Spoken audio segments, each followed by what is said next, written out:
Hi friends, welcome to YouTube channel Study Karnataka.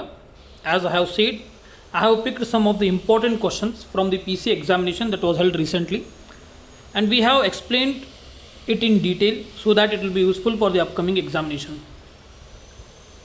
The upcoming questions will be from the explanation that I will be telling you, so please do hear carefully. ಈ ವಿಡಿಯೋದಲ್ಲಿ ಮೊನ್ನೆ ನಡೆದ P C ಪರೀಕ್ಷೆಯಿಂದ ಪ್ರಮುಖ ಪ್ರಶ್ನೆಗಳನ್ನು ವಿವರದೊಂದಿಗೆ ಹೇಳ್ತೇನೆ. ಎಲ್ಲರೂ ಇದನ್ನು ಕ್ಲಿಯರಾಗಿ ನೋಡಿ, ಯಾಕಂದರೆ ವಿವರಗಳ ಮೇಲೆ ನಿಮಗೆ ಕ್ವಶನನ್ನು ಮುಂದೆ ಬರ್ತಕ್ಕಂಥ ಎಕ್ಸಾಮಿನೇಷನಲ್ಲಿ ಕ್ವಶನನ್ನು ಕೇಳ್ಬೋದು. So first question is, who was the founder of Chalukya of Badami? ಅಂದರೆ ಬಾದಾಮಿಯ ಚಾಲುಕ್ಯರ ಸಾಮ್ರಾಜ್ಯದ ವಂಶದ ಸ್ಥಾಪಕರು ಯಾರು? ಆನ್ಸರ್ ಹಿಯರ್ ಈಸ್, ಇದೆಲ್ಲರಿಗೂ ಗೊತ್ತಿರುತ್ತೆ, ಆನ್ಸರ್ ಬಂದು ಪುಲಕೇಶಿ ಒನ್, ರೈಟ್. ಇವರು ನಿಜವಾದ ಸ್ಥಾಪಕ. ಈಗ ಇದರ ಎಕ್ಸ್ಪ್ಲನೇಷನ್ ಅಂದರೆ, in 543 AD, Pulkeshi I established the Chalukya dynasty. He captured Vatapi, that is modern Badami in the Bagalkot district of Karnataka, and declared it as his capital. Pulkeshi I and his successor are referred to as the Chalukya of Badami. ಕ್ರಿಸ್ತಶಕ 543ರಲ್ಲಿ ಒಂದನೇ ಪುಲಕೇಶಿ ಚಾಲುಕ್ಯನು ರಾಜವಂಶವನ್ನು ಸ್ಥಾಪಿಸಿದನು. ಅವನು ವಾತಾಪಿಯನ್ನು, ಅಂದರೆ ಈಗಿನ ಆಧುನಿಕ ಬಾದಾಮಿ, ಬಾಗಲಕೋಟೆ ಡಿಸ್ಟಿಕ್ಕಿನ ಈಗಿನ ಆಧುನಿಕ ಬಾದಾಮಿ ವಶಪಡಿಸಿಕೊಂಡು ಅದನ್ನು ತನ್ನ ರಾಜಧಾನಿಯಾಗಿ ಘೋಷಿಸಿದನು. ಒಂದನೇ ಪುಲಕೇಶಿ ಮತ್ತು ಅವನ ಉತ್ತರಾಧಿಕಾರಿಗಳನ್ನು ಬಾದಾಮಿಯ ಚಾಲುಕ್ಯರೆಂದು ಕರೆಯುತ್ತಾರೆ. ಹೌದಾ? ಈ ರೀತಿಯಾದ ಡೀಟೇಲಾಗಿ ಎಕ್ಸ್ಪ್ಲನೇಷನನ್ನು ಪ್ರತಿಯೊಂದು ಕ್ವಶನ್ನಲ್ಲಿ ನೀವು ನೋಡ್ತಾ ಹೋದರೆ ನಿಮಗೆ ಮುಂದೆ ಬರ್ತಕ್ಕಂಥ ಎಕ್ಸಾಮಿನೇಷನಲ್ಲಿ ಅದು ಯೂಸ್ ಆಗುತ್ತೆ. ಫಾರ್ ಎಕ್ಸಾಂಪಲ್, ಈಗ ದೇ ರೂಲ್ಡ್, ಅಂದರೆ Chalukya of Badami, they ruled much of the Karnataka from 6th to 8th century. The next question in your examination may be, in from which period did this dynasty ruled? Then your answer should be 6th to 8th century. Pulkeshi II, the most well-known emperor of the Badami dynasty. This Pulkeshi II, he halted the southward march of Harshavardhana of Pushyabhuti dynasty by defeating him on the banks of river Narmada in 618 AD. Do remember this year because this can be the question in your examination, like, in which year did Pulkeshi II defeated Harshavardhana and stopped him from southward invasion? Then your answer should be 618 AD. If you see it in Kannada, ಇದನ್ನೇ ನಾವು ಕನ್ನಡದಲ್ಲಿ ನೋಡಬೇಕಾದ್ರೆ, ಬಾದಾಮಿಯ ಚಾಲುಕ್ಯರು 6ರಿಂದ 8ನೇ ಶತಮಾನದವರೆಗೆ ಕರ್ನಾಟಕದ ಹೆಚ್ಚಿನ ಭಾಗವನ್ನು ಅವರು ಆಳಿದ್ದರು. ಇಮ್ಮಡಿ ಪುಲಕೇಶಿ ಬಾದಾಮಿ ಚಾಲುಕ್ಯರ ಅಥವಾ ರಾಜವಂಶರ ಅತ್ಯಂತ ಪ್ರಸಿದ್ಧವಾದ ಚಕ್ರವರ್ತಿಯಾಗಿದ್ದನು. 618ರಲ್ಲಿ ಇದನ್ನು ನೆನಪಿಟ್ಕೊಳ್ಳಿ, 618ರಲ್ಲಿ ನರ್ಮದಾ ನದಿಯ ದಡದಲ್ಲಿ ಹರ್ಷವರ್ಧನನ್ನು, ಅಂದರೆ ಇವು ಹರ್ಷವರ್ಧನ ಯಾರು? ಪುಷ್ಯಭೂತಿ ಡೈನೆಸ್ಟಿಯ ಒಬ್ಬ ರಾಜನಾಗಿದ್ದನು. ಈ ಹರ್ಷವರ್ಧನನ್ನು 618ರ ನರ್ಮದಾ ಕಾಳಗದಲ್ಲಿ ಇವನನ್ನು ಸೋಲಿಸಿ ಅವನು ದಕ್ಷಿಣಕ್ಕೆ ಬರದ ಹಾಗೆ ಮಾಡಿರ್ತಾನೆ. Pulakeshi II, the great hero, died fighting the war with Pallava of Narasimhavarma. Right? Pallava dynasty's Narasimhavarma, when he was fighting with Pulkeshi II, he killed Pulkeshi II, and from that period onwards, the Badami of Chalukya dynasty was occupied or conquered by the Pallavas for 13 years. Do remember this? It was conquered for 13 years. After this, it was again reconquered by Vikramaditya, and that's why he gave himself the name called Rajamalla. That means the conqueror or who got the victory over Mallas, that is Pallavas, is called as Rajamalla, and that's why he gave himself this title as Rajamalla.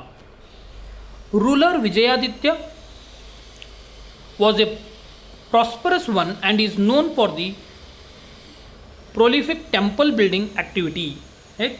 If at all they ask in which kingdom or in which regime of the king the Chalukya of Badami had the temple building activity at its peak, then your answer should be Vijayaditya.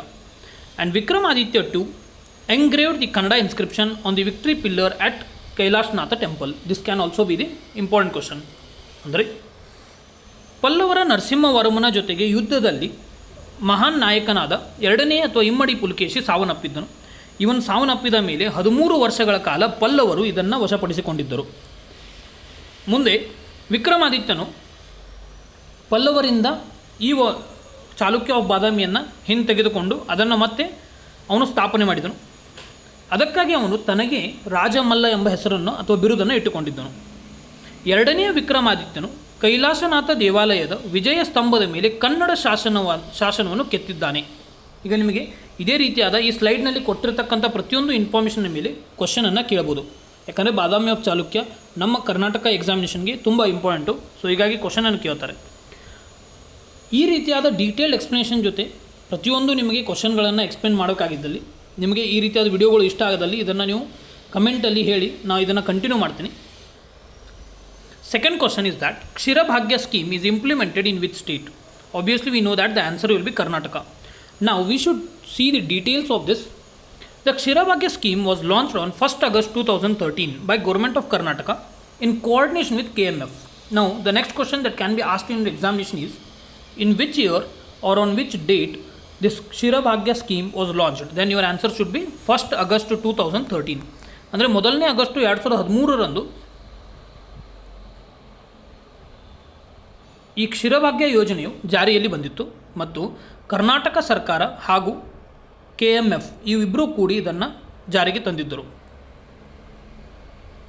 ಇದರಲ್ಲಿ ಮತ್ತೊಂದು important information ಅಂದರೆ, ಶಾಲೆ ಅಂಗನವಾಡಿಯ ಪ್ರತಿ ಮಗುವಿಗೆ ಇವರು ಖರ್ಚು ಮಾಡುವ ಮೊತ್ತವೆಂದರೆ 5.25 ರೂಪಾಯಿ, right. 5.25 rupees is the cost or amount that is spent on each and every child of school or else anganwadi. We need to see some of the details about KMF.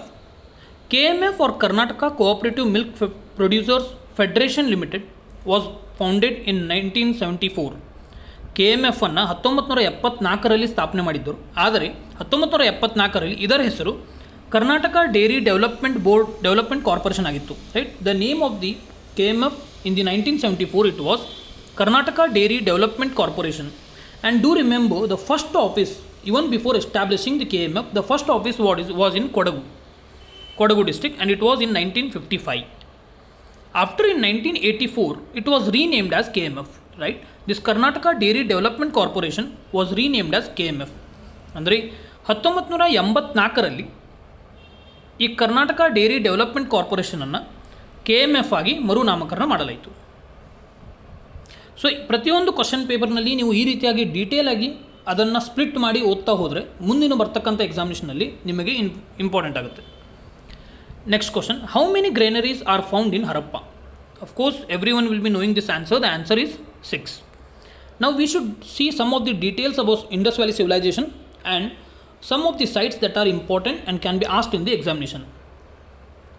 Harappa is an archaeological site in Punjab, Pakistan. That means the Punjab that is present in Pakistan, in that place the Harappa is situated, and it was first discovered by Dayaram Sahni in 1921 on the bank of river Ravi, and the old name of Ravi is Parushini.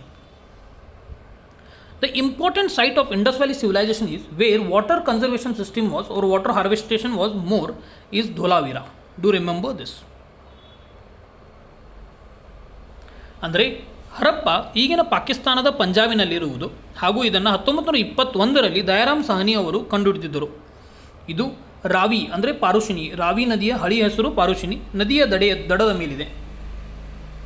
ಈಗ Indus valley ಸಿವಿಲೈಸೇಷನ್ನಿನ ಅಂದರೆ ಇಂದು ಹರಪ್ಪ ಸಿವಿಲೈಸೇಷನ್ನಿನ ಅತ್ಯುತ್ತಮವಾದ ಮತ್ತು ವಿಶಿಷ್ಟವಾದ ನೀರು ಕೊಯ್ಲು ವ್ಯವಸ್ಥೆಯನ್ನು ಹೊಂದಿರುವ ಧೋಲಾವೀರ ಮುಖ್ಯವಾಗಿದೆ, ರೈಟ್. ಯಾವ ಒಂದು ಸೈಟಿನಲ್ಲಿ ನೀರು ಕೊಯ್ಲು ಅಥವಾ ವಿಶಿಷ್ಟವಾದ ನೀರು ಕೊಯ್ಲು ಅಥವಾ ವ್ಯವಸ್ಥೆ ಇದೆ ಎಂದು ಕೇಳಿದ್ದಲ್ಲಿ ನಿಮ್ಮ ಉತ್ತರ ಧೋಲಾವೀರವಾಗಿರಬೇಕು. Next question, paleontology is related to, ಪೆಲಿಯಂಟಾಲಜಿಗೆ ಸಂಬಂಧಿಸಿದೆ, ಯಾವುದು ಸಂಬಂಧಿಸಿದೆ? The answer here is fossils. ನಾವು ವಾಟ್ ಶುಡ್ ಯು ರೀಡ್? ನೀವು ಯಾವ ರೀತಿಯಾಗಿ ಕ್ವಶನ್ ಪೇಪರ್ನ ಬಿಡಿಸ್ಬೇಕಂದ್ರೆ, ಈಗ ಪ್ಲ್ಯಾಂಟ್ಸಿನ ಅಧ್ಯಾಯಕ್ಕೆ ಏನಂತೂ ಕರೀತಾರೆ, ಅಂದರೆ ಸಸ್ಯಗಳ ಅಧ್ಯಾಯಕ್ಕೆ ಏನೆಂದು ಕರೀತಾರೆ, ಪ್ರಾಣಿಗಳ ಅಧ್ಯಾಯಕ್ಕೆ ಏನೆಂದು ಕರೀತಾರೆ, ಅಣುಜೀವಿ ಅಂದರೆ ಬ್ಯಾಕ್ಟೀರಿಯಾ ಅಧ್ಯಾಯಕ್ಕೆ ಏನೆಂದು ಕರೀತಾರೆ, ಹೌದು. The study of plant is called botany, the study of animals is called zoology, and bacteriology is known as study of bacteria.